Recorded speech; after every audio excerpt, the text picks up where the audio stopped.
हम अपनी स्टोरी में कुछ समझने की कोशिश कर रहे थे शाहजहां के मुतालिक। कल की स्टोरी में हमने शाहजहां के बारे में काफी चीजें डिस्कस कर ली थी और हमने ये देखने की कोशिश की थी कि शाहजहां कौन था, शाहजहां का पूरा नाम क्या था, शाहजहां किसका बेटा था, शाहजहां ने ताजमहल कब बनवाया था, मुमताज महल कौन है, ये मुगलिया सल्तनत का कितने नंबर वाला जो है वो बादशाह था, कितने नंबर वाला एम्परर था, इसका टेन्योर कब शुरू होता है, कब खत्म होता है, और इसके जो है जिम्मे या इसके जो क्रेडिट में कौन कौन सी चीजें हैं। हमने ये भी देखा था कि इसकी कोरोनेशन यानी कि रस्में ताजपोशी कब हुई थी, इससे पहले कौन था और इसके बाद कौन था। सोच की थी कि शाहजहां जो है वो जहांगीर का तीसरा बेटा था और इसके चार बच्चे थे, और उन चारों में से जो झगड़ा होता है उन तमाम डिटेल्स को समझने की कोशिश की थी। सो हमने यहाँ तक चीजें समझ ली थी। अब हमें कुछ और चीजें जो हैं वो समझनी है। शाहजहां और मुमताज महल की एक पिक्चर आपके सामने है, और हमने कल ये भी देखने की कोशिश की थी कि शाहजहां ने एक तख्त बनवाया था जिसको हम जो है वो पीकॉक थ्रोन के नाम से जो है वो जानते हैं। पीकॉक थ्रोन की पिक्चर भी हमारे सामने आ जाती है। इसका मैंने बताया था कि इसमें आपके पास जो है वो पीकॉक्स जो हैं वो ऊपर बने हुए थे, जिसको शाहजहां ने जो है वो अपने, ये पहला बादशाह था और मोहम्मद शाह आखिरी बादशाह था जिसने इसको इस पे बैठा था। अब हम यहाँ से आगे चलते हैं। कोई भी रेन, कोई भी सल्तनत जब शुरू होती है, उसे अपने शुरू से लेके आखिर तक बहुत से मसाइल का सामना करना पड़ता है। शाहजहां की ये सल्तनत, इसमें भी बहुत सी प्रॉब्लम्स थी, लेकिन कहत का जो मंजर इस टेन्योर में देखा गया वो इसके बाद कभी ना आया। साल 1630 की बात है। ये 1630 जो है, इसने बड़ी बुरी तरह से चीजों को मुतासिर किया था। साल 1630 में कहत आ जाता है। कहत, मान लीजिए कि कोई ऐसा वैसा कहत नहीं, एक ऐसा कहत जो बुरी तरह से तमाम की तमाम चीजों को मुतासिर करता है। सो ये हमारे पास जो कहत आता है इसे हम दक्कन फैमिन ऑफ 1630 टू 1632 कहते हैं। आई एम श्योर कि अभी आपके सामने जो है वो व्हाइट बोर्ड विजिबल है, और आपको जो लिखा हुआ टेक्स्ट है वो भी अब नजर आना शुरू हो जाएगा। जी, हमारे पास ये कहत जो है वो शुरू होता है 1630 में, और ये चलता है 1630 से लेके 1632 तक। कोई भी कहत, कोई भी सिचुएशन जब शुरू होती है, कोई भी सिचुएशन जब चलती है, आगे बढ़ती है, तो चीजें जो हैं वो बड़ी लॉन्ग रन तक जो है वो मुतासिर होती हैं। ये एक ऐसा फैमन था जिसकी सबसे बड़ी वजह फसलों की तबाही थी, लेकिन मुगलिया सल्तनत के शाहजहां को ये बहुत महंगा पड़ता है। अब वजह इसमें ये थी कि हमारे पास लोग जो हैं वो भूखे मरना शुरू हो जाते हैं। एक ऐसा कहर था जिसमें शिद्दत आती चली जा रही थी, वक्त गुजरने के साथ साथ इंटेंसिफाइड होता चला जा रहा था। यही वजह है कि शाहजहां जो है वो कुछ ज्यादा इलाके फतह नहीं कर सका। यही वजह है कि उसको जो है अपनी उसकी इनेक्सेशन यानी कि अपनी सल्तनत को वुसअत देने वाला काम उसका बड़ा लिमिटेड था। ये वही कहत है जिसने 3 मिलियन यानी 30 लाख लोगों को मार दिया था। ये वही, और ये 30 लाख लोग गुजरात में मारे जाते हैं, याद रखिएगा। ये वही कहत था कि जिसने जो है तबाही मचाई बड़ी महीनों तक। कहा जाता है कि तकरीबन 10 मंथ्स तक जो है वो ये कहत का टेन्योर रहा, और ये खत्म जाके होता है 1631 के आखिर में। ये एक ऐसा कहत था, फैमिन था, जो शाहजहां को आगे नहीं बढ़ने दिया जिसने। और अगर बात कर लें तो 1631 तक पहुंचते पहुंचते 3 मिलियन से जो डेथ टूल थी वो 7.4 मिलियन तक चले गए थे। यानी 74 लाख लोग जो हैं वो इस कहत के हाथों मारे गए। तो ये पूरे के पूरे रीजन की जो है वो मैं आपको बता दूं। शाहजहां ने ऐसे मसाइल को भी देखा, बड़े ढंग से उसने कोशिश की कि इन तमाम चीजों को जो है वो कवर करें। तो एक ऐसा कहत है, गुजरात के अंदर आता है, जो इलाके ज्यादा इससे मुतासिर होते हैं। गुजरात के बाद दूसरे नंबर पे मुतासिर होने वाला इलाके का नाम खानदेश था। खानदेश दूसरे नंबर पे था। और उसके बाद जो है वो दक्कन तीसरा इलाका था जो इस कहत से मुतासिर होता है। ये कहत के बाद 1632 में बादशाह की एक फितरत होती है, और वो होती है अपनी सल्तनत को वसी करना। 1632 में जैसे ही कहत कम होता है, शाहजहां इनेक्सेशन की तरफ चला जाता है। तो पहली जो रियासत जिसको, स्टेट को वो इनेक्स करता है, इनेक्सेशन उसकी करता है, वो हमारे पास अहमदनगर की है। सो अहमदनगर जो है 1632 के बाद शामिल हो जाती है मुगलिया सल्तनत में। तो शाहजहां ने अहमदनगर को शामिल कर लिया। अहमदनगर एक ऐसे इलाके का नाम था जो दो तरह के लोगों के दरमियान डिवाइड किया गया था। हुआ कुछ यूं था कि 1636 के अंदर अहमदनगर को दो रूलर्स के दरमियान बांट दिया गया था।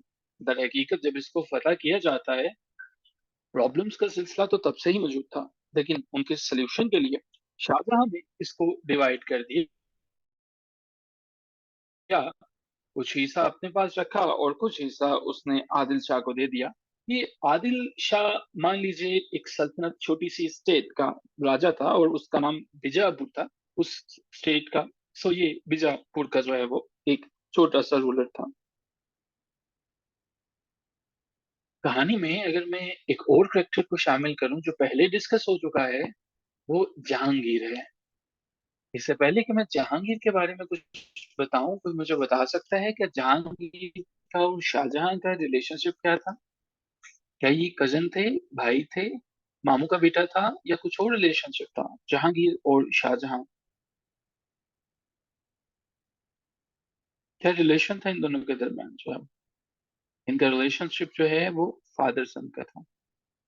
अगर जहांगीर के बारे में डिटेल्स भूल जाओ तो दोबारा याद रखना कि जहांगीर 1569 में पैदा हुआ था।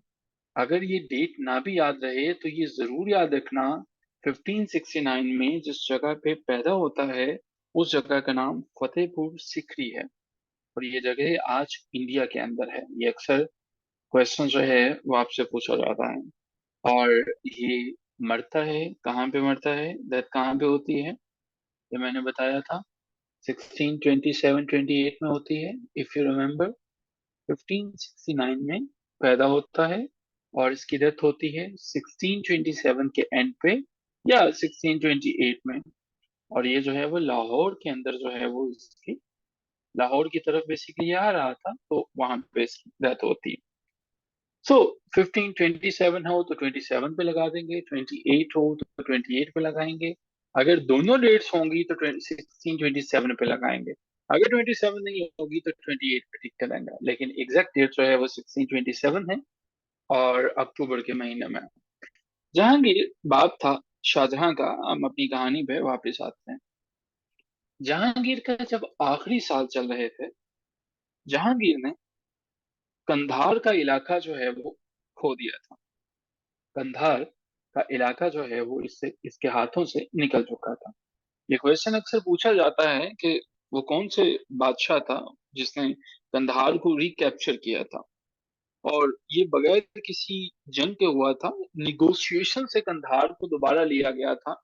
कंधार को रिकैप्चर करने वाले जो हमारे पास बादशाह हैं वो शाहजहां हैं। और शाहजहां जो है वो कंधार को निगोशिएशंस के साथ वापस ले लेता है। और उस वक्त जो है वो कंधार के गवर्नर का नाम जो है अली मर्दान खान था, ये आप याद रखेंगे। तो जी, अली मर्दान खान ये गवर्नर थे कंधार के। ये बेसिकली ऐसा नहीं है कि इन्हें अपनी हुकूमत अच्छी नहीं लगती थी और ये कंधार को गुम करना चाहते थे और इन्होंने निगोशिएशन से दे दिया। असल में मामला ये था कि अली मर्दान खान जो हैं वो गवर्नर में सेटिस्फाइड नहीं थे। बेसिकली कंधार उन दिनों जो है वो पर्शिया के अंडर था। मान लीजिए कि फारिस से पर्शिया इस पे हुकूमत किया करता था। लेकिन अली मर्दान खान की जिस तरह से एक स्टेट के साथ नहीं बनती किसी सूबे की, वैसे ही इनकी नहीं बनती थी। सो इसने अपने प्रोविंस को शाहजहां को सरेंडर कर दिया, और जब इसने उसके हवाले किया साल 1638 था। सो 1638 ये हमारे पास है। शाहजहां ने इसके बाद जो है, शाहजहां ने जिस तरह से आसानी से उसको मिल गया, ये चीज आज भी हम पाकिस्तान में बकसरत और पूरी दुनिया में इस कुलिये को देखते हैं कि जब कोई चीज आसानी से मिल जाती है तो उसकी कदर कम ही की जाती है। कुछ ऐसा ही हुआ कंधार के साथ। शाहजहां को कंधार बैठे बिठाए मिल गया, अब इसकी कदर भी पूरी पूरी थी। लेकिन ये कैसे मुमकिन है कि पर्शिया जिनकी स्टेट थी उनको वो चैन से बैठेंगे जब तक कि वो इसे वापस नहीं ले लेंगे? कुछ ऐसा ही होता है। शाहजहां जो है, इसकी एनेक्सेशन कंधार की को खत्म करने के लिए पर्शिया से शाह अब्बास आता है। शाह अब्बास नाम है, शाह अब्बास द सेकंड। शाह अब्बास कंधार को वापस लेने के लिए आता है और अब की दफा कंधार पे अटैक करता है।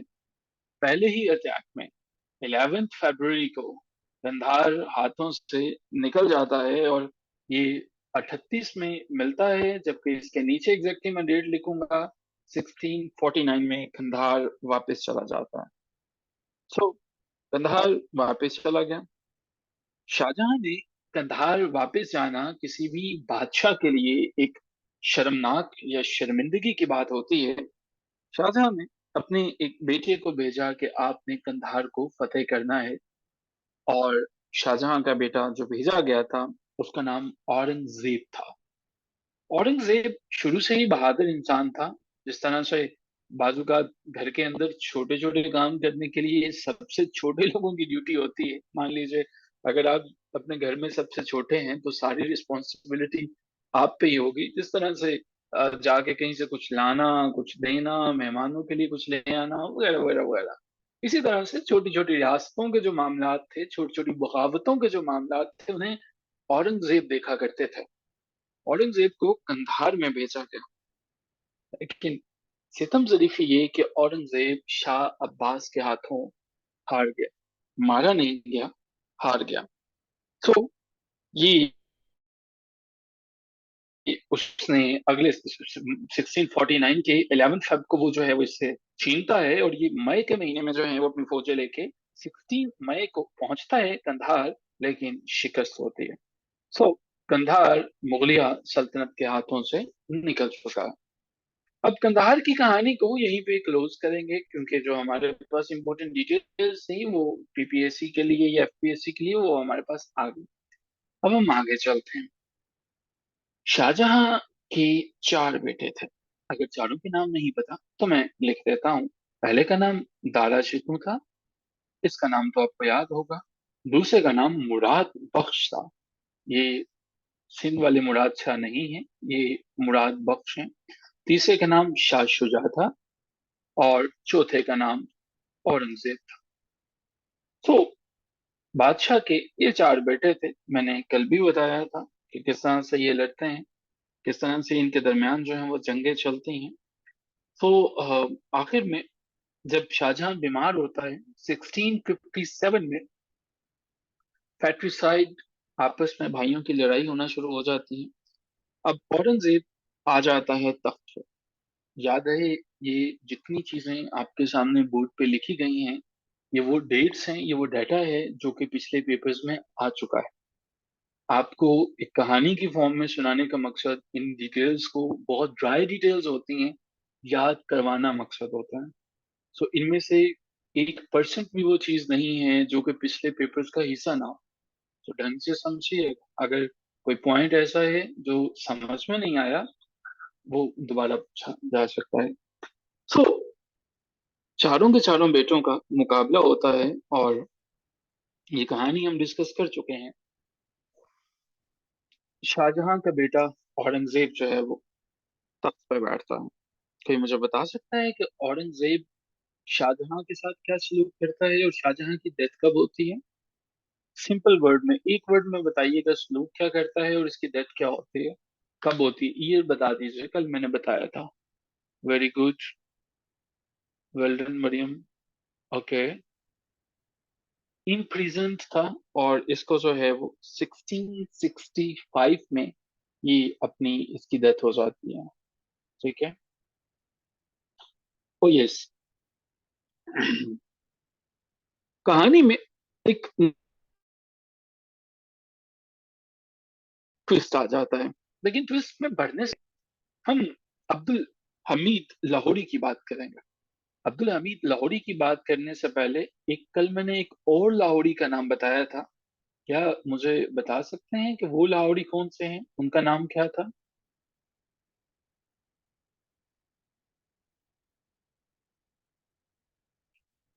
मुकम्मल नाम लिखिएगा। अहमद लाहौरी।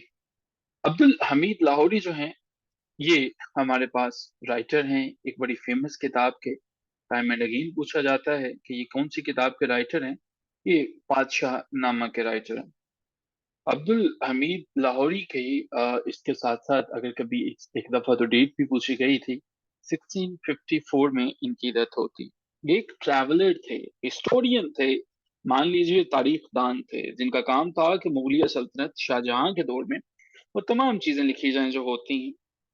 सो ये अब्दुल हमीद लाहौरी हैं, और इनकी नेशनैलिटी, एक दफा पेपर में क्वेश्चन आता है और बच्चे लिखाते हैं, टिक कर देते हैं पाकिस्तानी। तब पाकिस्तान तो था ही नहीं, सो इंडियन जो है वो इनकी नेशनैलिटी थी। इसको भी जरा, ये ट्रिकी क्वेश्चंस को भी देख लीजिएगा। अब हमारे पास एक ट्विस्ट आ जाता है, एक नई चीज जो है वो ऐड हो जाती है, और अब की दफा ऐड होती है east India company. East India company किस चीज का नाम है? ईस्ट इंडिया कंपनी का क्या मकसद था? बचपन से पढ़ते आए हैं कि ईस्ट इंडिया कंपनी ने एक ऐसा ऐसा हुकूमत कर ली, कैसे किया, क्या किया, लंबी डिटेल है, मुख्तसर बात करते हैं। ईस्ट इंडिया कंपनी बेसिकली एक कंपनी है जो इंडिया के अंदर आती है 1600 से लेके, ये मौजूद रहती है हमारे पास बड़ी देर तक जो है। पहले इसका जो है वो नाम ईस्ट इंडिया कंपनी था, इंग्लिश ईस्ट इंडिया कंपनी था। ये नाम इसका रहता है 1600 से लेके 1708 तक। मैं दोबारा बता दूं, इस टेन्योर में इसका नाम इंग्लिश ईस्ट इंडिया कंपनी था।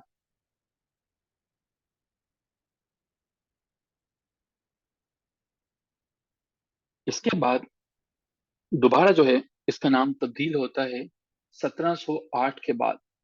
अब की दफा ईस्ट इंडिया कंपनी एक नया नाम लेती है, और ये नाम 1708 से लेके 1873 तक रहता है। अब ये नाम क्या है?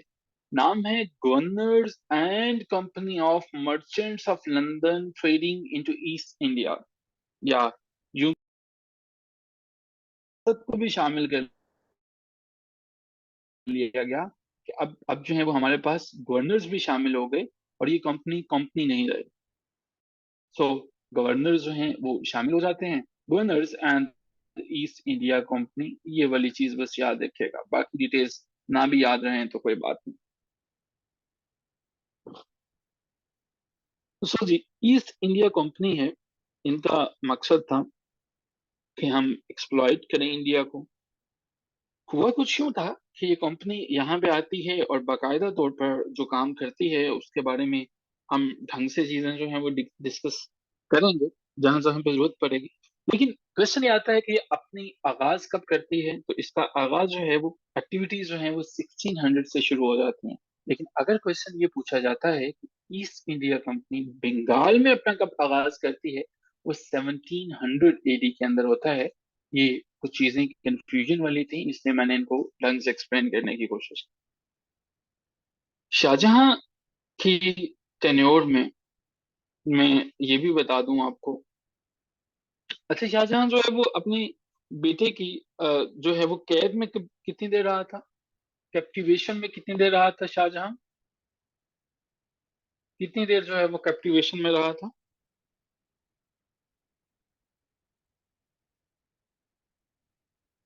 8 years। ओके। कोई भी बादशाह जब कोई थ्रोन बनाता है, उस पर बैठना चाहता है। सो पीकॉक थ्रोन जो है वो पहले जो है इस पे बैठता है वो शाहजहां है, जो सबसे पहले इस पे बैठता है। सो पीकॉक थ्रोन के बारे में ये स्क्रीनशॉट ले ली जो है, मैं मजीद आपको जो है वो चीजें बताता हूँ। जब आप में से कोई भी स्क्रीनशॉट ले ले तो प्लीज चैट बॉक्स में डन लिख दीजिएगा, ताकि मैं जो है वो इसके बाद आगे चल सकूं।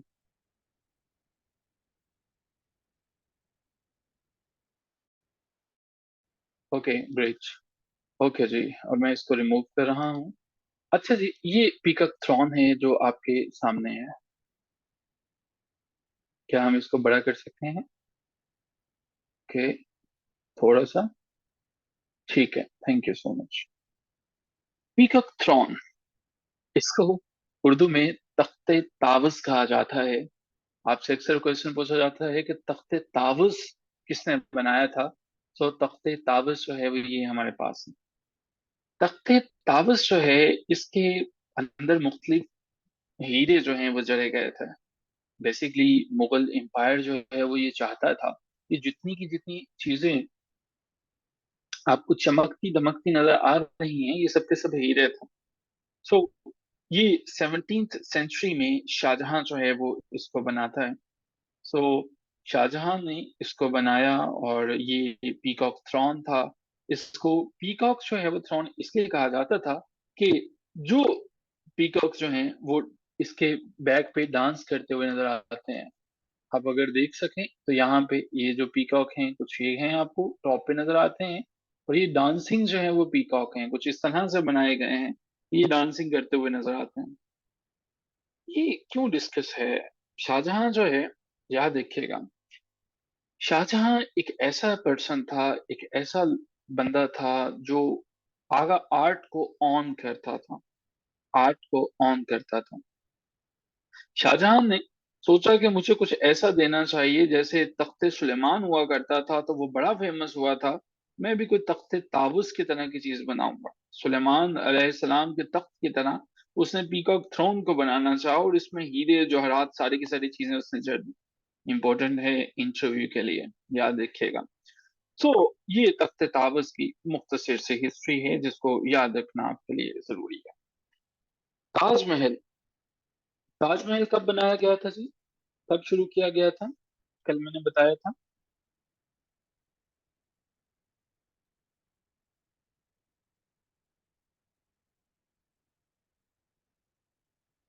1631 में। ग्रेट। ओके, और कंप्लीट कब हुआ था? कंप्लीट कब हुआ था?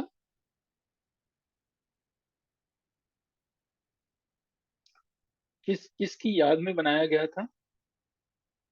कौन था जी जिसकी याद में इसने बनाया था?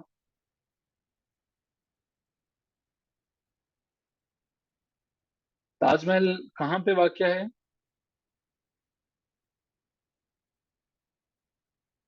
किस दरिया के किनारे पे वाक़या है?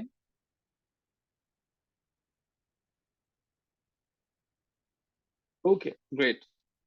ताजमहल को यूनेस्को ने अपनी लिस्ट में शामिल कर लिया। यूनेस्को, मुझे बताइएगा कि यूनेस्को, आप में से ज्यादातर लोग जो हैं वो यूनेस्को को जानते हैं। यूनेस्को वर्ल्ड हेरिटेज साइट के नाम से एक उनकी फहरिस्त है। सो जिसको यूनेस्को बेसिकली एब्रिविएशन है United Nations Educational Scientific and Cultural Organisation का। मैं लिख देता हूँ, याद रखिएगा, इम्पोर्टेंट है। यूनाइटेड नेशंस एजुकेशनल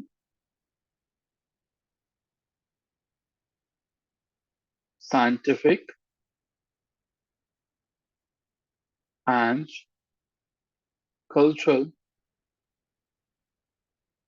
ऑर्गेनाइजेशन जो है, इनका काम है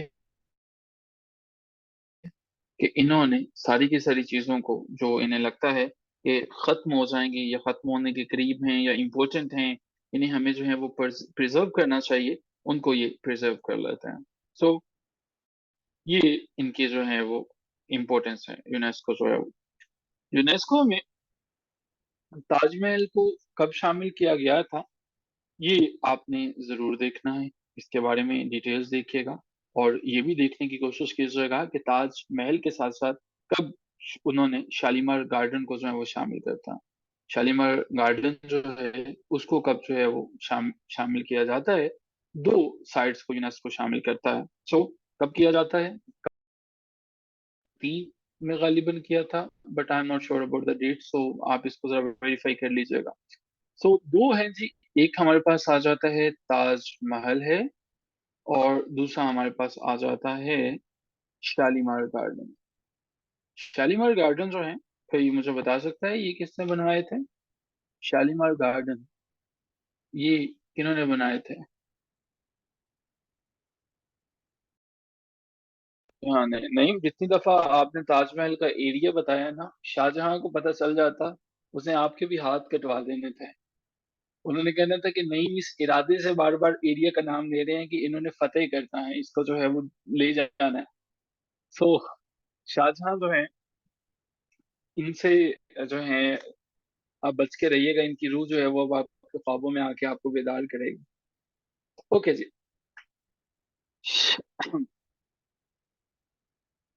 शाहजहां का मुगलिया सल्तनत में पांचवा नंबर था। चलिए इस लिस्ट को कंप्लीट करने की कोशिश करते हैं, और देखते हैं कि हम कितने इस काबिल हैं कि हम इसको कंप्लीट कर सकें। पहला नाम मैं बताऊंगा, दूसरा आप बताएंगे। पहला नाम हमारे पास है जी जहीरुद्दीन बाबर। सो दूसरा नाम बताइएगा, आपके दूसरा नाम क्या है? सो पांच हमने पूरे करने हैं शाहजहां तक आते हुए। पहला बाबर है, दूसरा नाम क्या है? ओके जी, दूसरा नाम आपने बता दिया, हम मायूं हैं। ओके, नंबर थ्री पे जी, तीसरे नंबर पे कौन है जी? तीसरे नंबर पे आपने बताया अकबर है, ग्रेट। नंबर फोर पे कौन आएगा? नंबर फोर पे आएगा जहांगीर। और नंबर फाइव पे कौन आएगा? नंबर फाइव पे आ जाएगा शाहजहां। नंबर सिक्स पे कौन आएगा? नंबर सिक्स पे कौन आएगा जी? नंबर सिक्स पे कौन आएगा? औरंगजेब आलमगीर। कुछ टाइम लीजिए, कुछ सेकंड्स लीजिए। जितनी चीजें स्क्रीन पे आपके सामने हैं सबको मेमोराइज कर लीजिए, और चैट बॉक्स में डन लिखिए। अगर किसी चीज की समझ नहीं आई तो वो क्वेश्चन पॉइंट के साथ पूछ लीजिए।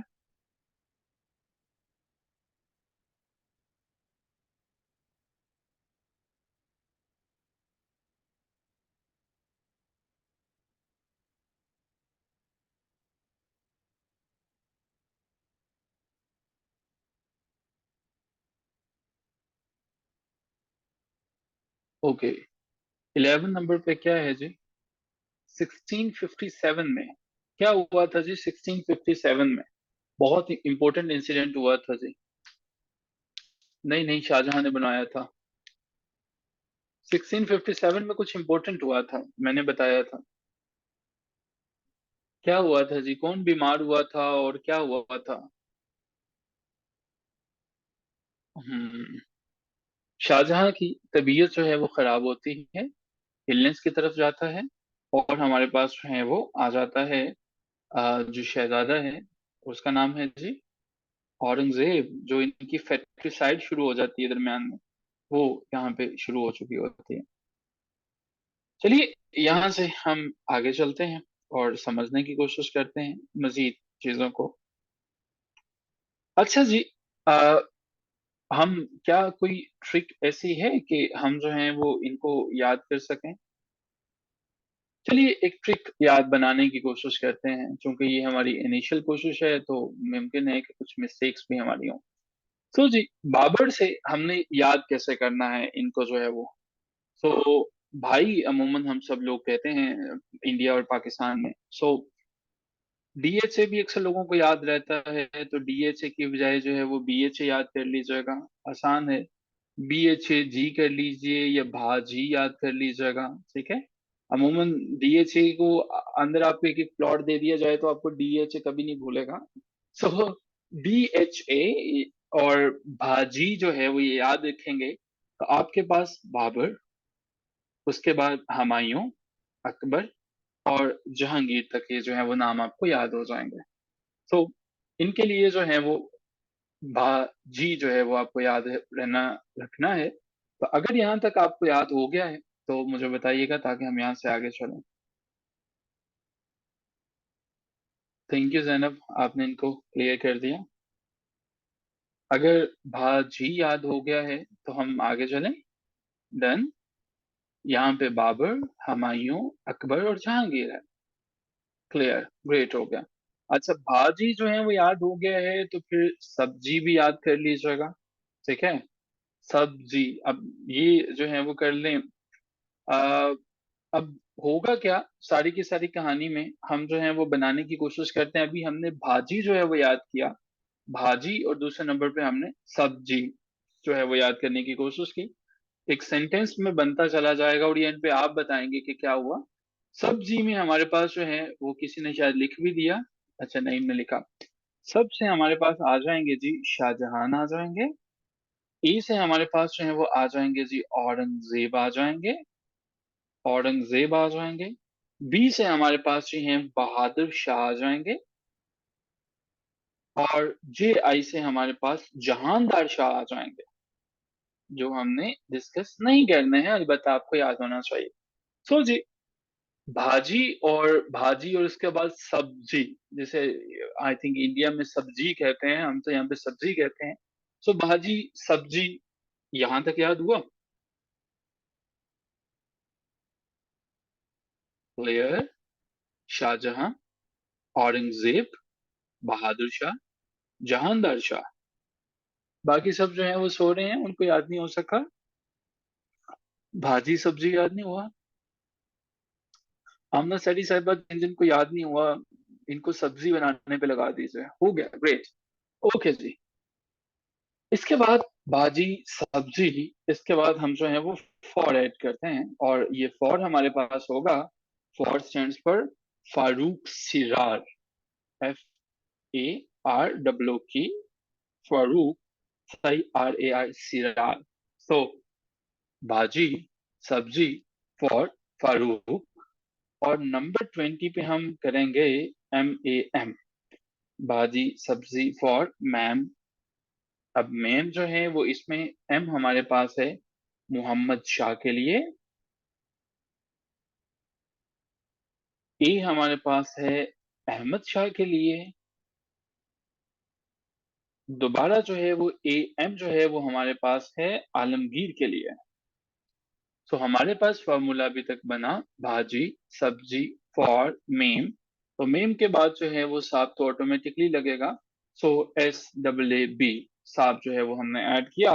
अब SA जो है इसका यानी कि पहला है, इसमें मैं डैश पुट कर रहा हूं। इस SA का मतलब है शाह आलम। और उसके बाद जो है वो A फॉर अकबर, अकबर शाह जो था। और लास्ट में हमारे पास है जी बहादुर शाह जफर। क्या बता सकते हैं आप मुझे कि ये हमारे पास जो है फॉर्मूला कंप्लीट क्या बना? सारी की सारी स्क्रीन ही गायब हो गई, इसको छोटा करें। ओके, और छोटा करें। अच्छा जी। सो जी, क्या बनता है जी ये फॉर्मूला, बताइएगा। ऊ, हो गया जी। Okay, I was not expecting such a long हु, बाय द वे। ऐसे लग रहा है जैसे कोई टार्जन को आवाज दे रहा है, एंड देन हो गया। सो बाजी सब्जी फॉर मेम साहब, वेट। तो जी ये हमारे पास फॉर्मूला है। बाजी सब्जी फॉर मीम सब जो है वो, इससे आपको ये याद रहेंगे। Is it interesting? क्या आपको ये याद रह सके ये सारी की सारी चीजें? अगर आप में से कोई इसका स्क्रीनशॉट लेना चाहे तो मैं व्हाइट बोर्ड पे इसको जो है वो पुट कर देता हूँ, ताकि हम लोग जो है वो इसका स्क्रीनशॉट आसानी से ले सकें और इसको समझ भी सकें। तो जी ये हमारे पास स्क्रीन आ गई और यहाँ पे ये सारी की सारी डिटेल्स आ गई। सो ये है जी। मैं दोबारा बता रहा हूँ, मेरे साथ जो है वो आप भी इस चीज को दोबारा देखेंगे और मुझे जो है वो हेल्प आउट करने की कोशिश करेंगे साथ साथ जो है। अच्छा जी। सो जी मुझे जरा ये बताइएगा कि यहाँ पे हमारे पास जो है, मान लीजिए अभी हम इन डिटेल्स को जो है वो नहीं देख रहे हैं, इनको हम जो है वो भूल रहे हैं, ठीक है, कि हमारे सामने ये जो बाकी डिटेल्स हैं, चलिए इनको हम इग्नोर कर रहे हैं। सो जी इनको नहीं देखेंगे, ये भाजी पे फोकस करेंगे। सो बी स्टैंड्स फॉर वॉच। इसकी एक दफा हम जो है वो रिहर्सल कर लेते हैं, सिर्फ बी का मुझे बताइएगा। B stands for Babar. भाजी में H stands for watch. H for what honestly लिखेंगे जी सारे के सारे। Humayun. A stands for watch. A किसके लिए है जी? अकबर। अच्छा, बाजी की अगर किसी ने गलत लिखा तो बाजी ने आ जाना मारने के लिए। सो जी जी, जे आई जो है वो किसके लिए है? जे आई जहांगीर के लिए। सो जी अब जिसको भाजी कंप्लीट हो गया है वो जरा चैट बॉक्स में भाजी लिख लें। अच्छा, मैंने तो पूछा ही नहीं अगला। शाहजहां। अच्छा जी। दूसरे नंबर पे हमारे पास है सब्जी। सब्जी नहीं, सब्जी। सो सब्जी जो है वो, इसमें एस किसके लिए है जी? एस किसके लिए है? एस शाहजहां के लिए है। सब्जी का जो है वो ए जो है वो किसके लिए है? ए किसके लिए है? औरंगजेब के लिए है। ठीक है। ए औरंगजेब के लिए है। सब्जी में एस शाहजहां के लिए हो गया, ए औरंगजेब के लिए हो गया। बी जो है वो किसके लिए है जी? सब्जी में बी किसके लिए है? बहादुर शाह के लिए हो गया। जे किसके लिए है जी? जे आई। अच्छा, ये नोट कीजिएगा, जे आई जहां पे भी आया इकट्ठा आया है। ठीक है। वहां पे भी बाजी के अंदर भी जे आई आया तो इकट्ठा आया, सब्जी के अंदर भी आया तो इकट्ठा आया। ये तीनों के तीनों एक एक नाम को आइडेंटिफाई कर रहे हैं, इंडिकेट कर रहे हैं, और ये जो है वो। तो जी जे आई फॉर जहांदार शाह। ठीक है, जहांदार शाह। ओके जी। सब्जी भी हो गया हमारे पास जो है वो। अच्छा जी, फॉर जो है वो किसके लिए था? फॉर। फॉर किसके लिए है जी? फारूक सिरार के लिए है। ग्रेट, हो गया। और क्या था? बाजी सब्जी फॉर मीम साहब। अच्छा जी, ये मुझे बताइएगा, ये जी इसमें जो है वो एस ए किसको बता रहा है जी? एस ए किसको आइडेंटिफाई कर रहा है? बाजी में जे आई दो को आइडेंटिफाई कर रहा है, जे आई, और इसी तरह से उसमें एक ही ट्रिक है कि जे आई एक नाम को इंडिकेट कर रहा है, और साथ में ऐसे एक नाम को इंडिकेट कर रहा है। ये हमारे पास है शाह आलम के लिए। ए किसके लिए है जी? ए किसके लिए है? अकबर के लिए। अकबर कहाँ से आ गया? अकबर शाह लिखे ना पूरा। अकबर शाह लिखेंगे